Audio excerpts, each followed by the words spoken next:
देव जी, केंद्रीय राज्य मंत्री रावेंद्र जी, ये दिन कई प्रकार से विशेष है।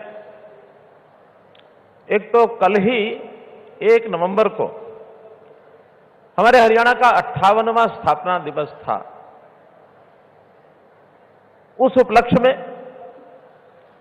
आज के इस कार्यक्रम को देखें अथवा हरियाणा सरकार में हम लोगों ने भारतीय जनता पार्टी की सरकार के नाते से अभी 26 अक्टूबर को 9 वर्ष पूर्ण किए हैं।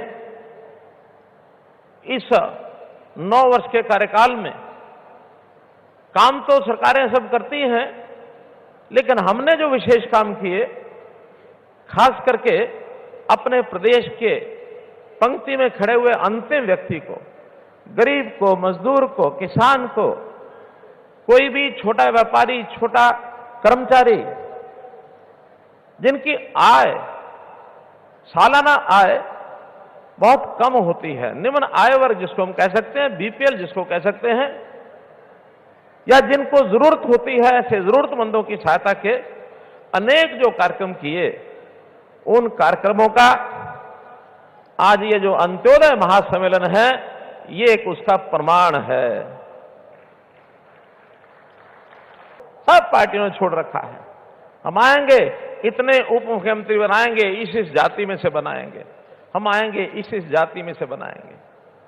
भाई बहनों, जातियों का खेल इस देश की जो एक बहुत बड़ी आस्था हमारी लोकतंत्र में है, उस लोकतंत्री आस्था को बिगाड़ा है उन्होंने। लेकिन आज हम लोगों ने वो सारी चीजें पलटी हैं। देखा जाए तो आज भी वो बाज नहीं आ रहे उन बातों से। जातिगत तो पॉलिटिक्स आज भी करते हैं।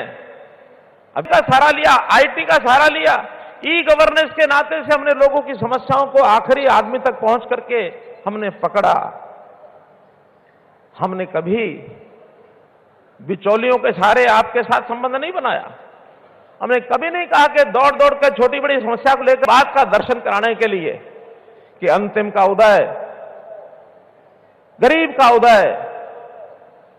कभी कभी हमको लोग कहते हैं आपने ये शब्द जो है बड़ा कठिन चुना है, अंत्योदय। हम लोगों से पूछते हैं आपको ये सुविधा मिल रही है? मिल रही है। पेंशन टाइम से मिल रही है? मिल रही है। राशन कार्ड बन गया? मिल गया। आयुष्मान का लाभ मिल रहा है? मिल रहा है। फिर किसी को मुआवजा मिला कि नहीं मिला? मिला। जितनी योजनाएं सबका लाभ मिला। और ये अंत्योदय तो है कि अंत्योदय ही पता नहीं हमको क्या है। भाइयों बहनों, इसको सरल शब्दों में समझना हो तो ये गरीब का उदय। अंत्योदय माने गरीब उदय। लोगों को अपना परिवार मानता हूं, परिवार के नाते हम काम करते हैं। मित्रों, भाइयों बहनों, ये मेरा परिवार है। और जब परिवार मान लिया जाता है तो फिर हर किसी की चिंता करना, चाहे उसमें केंद्र सरकार की योजनाएं हो और चाहे हरियाणा सरकार की योजनाएं हो, एक कर्मचारी की या किसी भी व्यक्ति की रिटायरमेंट की एज मानी जाती है। ये जितनी बुराइयां प्रदेश में पनपी हैं, हमने लगातार 9 साल मेहनत की है और उस मेहनत के बाद आज हम इस लेवल पर कहने लायक हो गए हैं। आज से इन सब बुराइयों का और रिटायरमेंट होने का टाइम आ गया। हमने सब रिटायर कर दी। किसी बुराई को भी हम पनपने नहीं देंगे, जड़ से मिटाएंगे और 7S पर काम करेंगे। 7S: शिक्षा, स्वास्थ्य, सुरक्षा, स्वावलंबन, स्वाभिमान, सुशासन और सेवा। ये 7S हैं जो जनता के गरीब परिवार जिनके घर में से कोई नौकरी पर नहीं जा सकता था, ये नौकरी में आगे कैसे बढ़ें, इसके लिए हमने 5% अंक ये अलग से स्पेशल देने का काम किया। कैसे घर जिनके घर में एक भी नौकरी नहीं है उसको 5% अंक अलग मिलेंगे। और मुझे खुशी है कि अब जो नई नौकरियां मिल रही हैं, इसमें 60 से 65% लोग 5% का जो फायदा है वो लेकर के बढ़ रहे हैं, अर्थात नए लोगों के घरों में नौकरी मिल रही है। ये जो पर्चियां खर्चियां ये लेकर के जो चलते थे, वो जमाना लद गया, खत्म हो गया। अब किसी को अप्रोच करने की जरूरत नहीं है, किसी को पैसा देने की जरूरत नहीं है। आप केवल अपने बालक की पढ़ाई, उसको योग्य बनाओ, टैलेंटेड होगा और अगर परिवार में नौकरी नहीं है तो थोड़ा सारा 5 नंबर का हम भी लगा देंगे कि आपका परिवार भी इस रेखा में से निकल जाए, आगे बढ़ जाए। हमने बहुत सी योजनाएं बनाई हैं। मैं तो आज इतना ही कहूंगा कि हमारी ये जो योजनाओं के लाभ, चाहे केंद्र सरकार के हैं चाहे प्रदेश सरकार के, मेरा एक अनुमान है, हमारे चीफ सेक्रेटरी साहब कह रहे थे लाखों लोगों को लाभ मिला है, उसमें से इतने सारे लोग आए हैं। मेरा अनुमान है 1 करोड़ से ज्यादा लोगों को यह लाभ मिल चुका है। मित्रों, 1 करोड़ से ज्यादा हमारी 2 करोड़ 80 लाख की आबादी में से। आज तो एक वानगी है जो बार बार हमको कहते हैं कि आपने ये जो आईटी टेक्नोलॉजी, ये जो पोर्टल बना दिया, परिवार पहचान पत्र बना दिया, हम आएंगे तो खत्म कर देंगे। मैं उनको शुभकामना देता हूं कि इस वाक्य को बोलते रहें कि हम आएंगे तो पोर्टल खत्म कर देंगे, हम आएंगे तो परिवार पहचान पत्र खत्म कर देंगे। जितना ज्यादा बोलेंगे उतना जनता को इस बात का पता है कि हमको जो योजनाएं, सेवाएं, लाभ मिल रहे हैं ये केवल इस पोर्टल से मिल रहे हैं, परिवार पहचान पत्र से मिल रहे हैं। बोलते रहेंगे तो अपने आप दुनिया पोर्टल और परिवार पहचान पत्र तो क्या खत्म करेंगे, लोग उनको खत्म कर देंगे जो ऐसा बोल रहे हैं। वृद्धावस्था पेंशन है, उसमें विधवा बहनों को पेंशन मिलती है, उसमें दिव्यांग बंधुओं को पेंशन मिलती है, कुछ और जो परमानेंट स्थायी बीमारी के नाते से कुछ लाचार लोग हैं उनको मिलती है, 27.5 रुपए मिलती है। हमने अपने घोषणा पत्र के लगभग 95% वायदे पूरे कर दिए हैं। एक 5% जो बचे हैं इस वर्ष के अब शुरू हुआ है, अगला पूरा वर्ष हमारे पास है।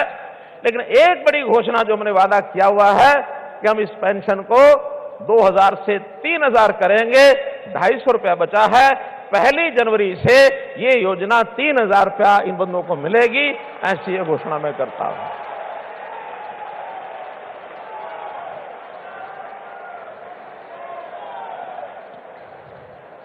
बंधुओं, अंतिम जो बात मुझे कहनी वो ये कि आज हम करनाल की धरती पर बैठे हैं। करनाल दानवीर कर्ण जी के नाम से और जाना जाता है। दानवीर कर्ण के बारे में हम जानते होंगे कि वो एक सामान्य परिवार में जन्म लिया हुआ बालक, बल्कि एक जिनको सब लोगों को जन्म का संदेश मिला है। साल भर में हर एक को संदेश पहुंच जाए क्योंकि आप मेरे परिवार के सदस्य हैं, मेरे भाई बहन हैं। इसलिए मित्रों, भाइयों बहनों, इस नाते से परिवार का सदस्य मान करके आप ये मेरे साथ रखना।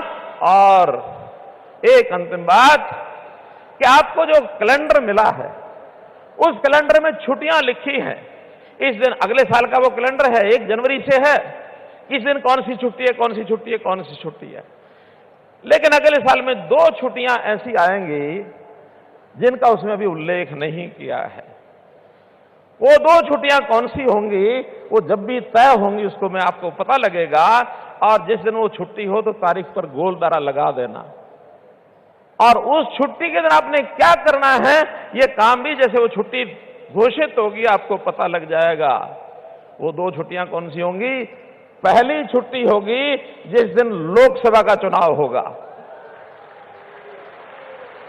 और इसी साल की दूसरी छुट्टी होगी जिस दिन विधानसभा का चुनाव होगा। उन दोनों तिथियों पर आप गोलदारा लगा देना।